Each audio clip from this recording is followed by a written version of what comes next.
So first, let's clear up the trauma issue and the Oprah, and let's not use Oprah as an example. Let's just use two random girls. Let's use two twin daughters.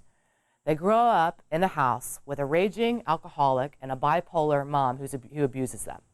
She's a rageaholic, and that's how she outlets her stress. So she beats them on a regular basis.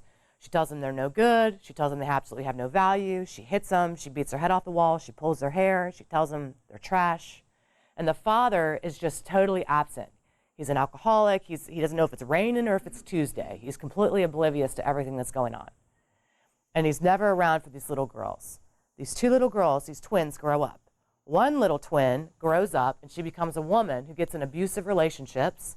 She picks men who are really bad for her, who don't treat her right.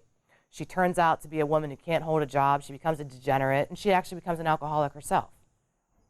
The other twin grows up, and she becomes a girl who excels in school, who gets straight A's, who becomes like captain of the soccer team. She only dates men who treat her right and know her value. She gives back to women. She volunteers at women's shelters. She teaches other women about how to have self-esteem. She becomes a woman who values herself and values other people. When we ask these two women, we say, hey, why'd you turn out the way you turned out? What will they say?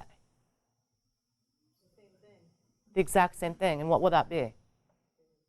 It's the way I grew up.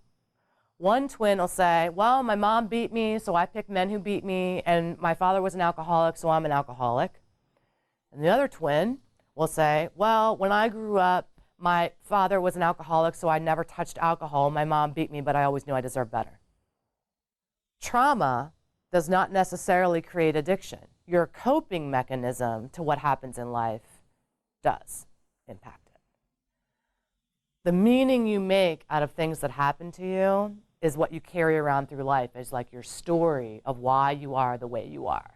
And every one of us has a story. And some of our stories are tragic. And some of our stories are victims of our stories. Some of us are victims of our stories. And some of us are overcomers. And how you identify determines the path you take in life. And that's what we're teaching our clients.